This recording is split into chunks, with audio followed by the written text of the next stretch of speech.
Батальйон, де не можна було випивати і лихословити. Такі правила в добровольчому підрозділі «Крим» встановив його комбат Іса Акаєв. Це його бійці підіймали український прапор над Савур-могилою, а пізніше боронили Маріуполь. Чому правовірні мусульмани взяли до рук зброю, за якими правилами воювали на Донбасі, та як зараз живе сам Іса Акаєв після того, як його добровольчий батальйон кримських татар розформували? Дивіться далі.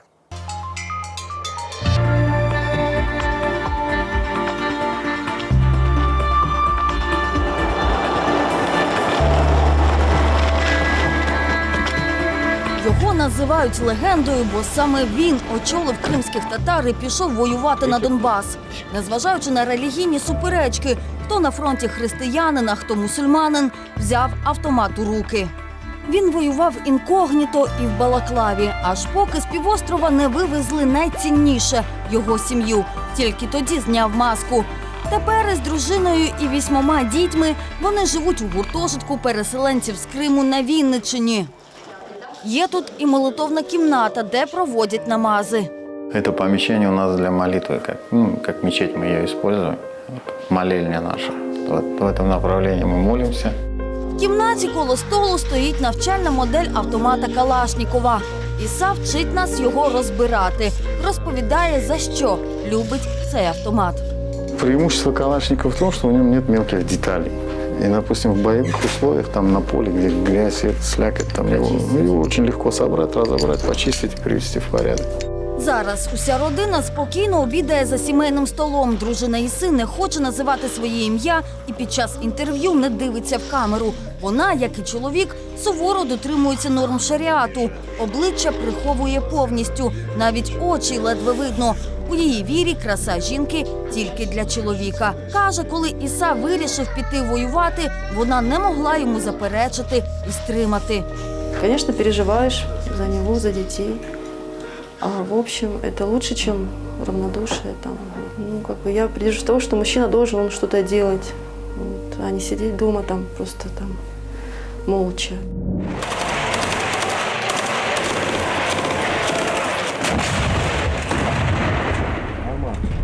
Они вообще не боялись. Это люди не боятся смерти. Это сразу видно по ним. То есть они, в принципе, не понимают, что это такое. Олексій Орестович навесні 14-го організував табір підготовки добровольців. Саме туди прийшли перші 8 кримських татар майбутнього батальйону «Крим».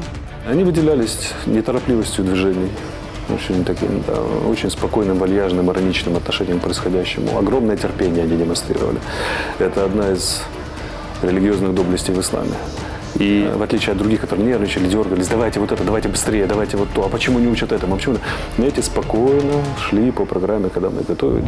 Командир групи Іса Акаєв до анексії був звичайним підприємцем.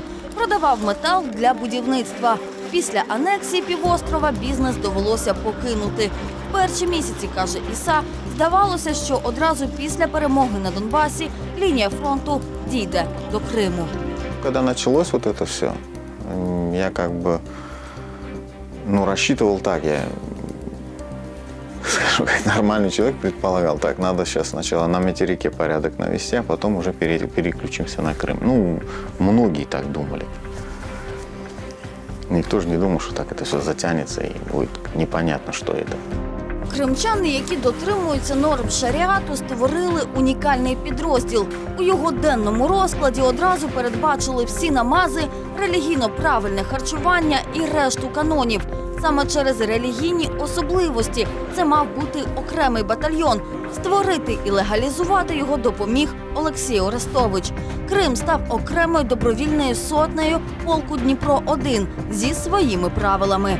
Учитывая специфику их образа жизни, а что такое, когда шариат предполагает определенное поведение, включая умывание, например, процедуру принятия пищи и так далее, им гораздо было удобнее действовать в составе отдельного подразделения для того, чтобы не нарушать каноны собственной религии. А для них это неприемлемо, мы же понимаем, да, они к этому серьезно относятся очень. Кримчанин Владислав став першим немусульманином, якого взяли в цю сім'ю. Але довелося прийняти не лише норми статуту, а й порядок від командира Іси. У него не было вопросов Единственное, что говорит, у нас есть два условия, которые являются как бы так основополагающими для того, чтобы быть в этой группе. Не употребление алкоголя вообще и запрет на сквернословие. Таким змішаним складом Крим і штурмував Савур-Могилу разом із 25-ю повітряно-десантною бригадою. Згори їх безперервно обстрілювали бойовики, озброєні мінометами, гранатометами і кулеметами. У ворога була перевага, тому стало питання, чи продовжувати атаки. У нас одного человека ранило, один погиб. И одного легко ранило. Мы скатились вниз. Все, разговор зашел о том, что возвращаться вообще. Потом я говорю, как это возвращаться вообще? Хорошо, командира ранило, что теперь, все? Нет, поехали вперед. Поднялись туда наверх. Такой плотный огонь был. До вечора висота була вже під контролем української армії, та найважче було утримати позиції. По них постійно гатили артилерією. Владислав згадує, тоді сумнівів, з ким саме воюють, уже не було. Савур-Могила сама по себе находится недалеко от российской границы. В принципе, вектор направления российской границы ясен, да? То обстрел мы фактически наблюдали вот именно по Савур-Могиле, по нам это был с российской территории. Навесні 15-го в батальйоні «Крим» було кілька десятків осіб. Це і мусульмани, і християни. Коли командування наказало всім підрозділам, які не входять до складу ЗСУ чи Нацгвардії, залишити зону бойових дій, піти довелося і батальйону «Крим». К сожалению, как сказали нам в Министерстве обороны, нет политической воли руководства страны, чтобы создать такое подразделение. Чтобы вопрос с халялем, вопрос с молитвой, вопросы эти все были учтены. Хотя, по большому счету, посмотреть, если, допустим, опыт многих стран, да, Британия, Америка, у них это все учтено, у них это, для них это не проблема. Іса найбільше сумує за прогулянками старими вулицями Бахчисараю і мріє, що ще з'їздить до Криму на море зі своєю сім'єю. В Криму зараз Росія. Анастасія Бобкова, Павло Холодов для Крим Реалій.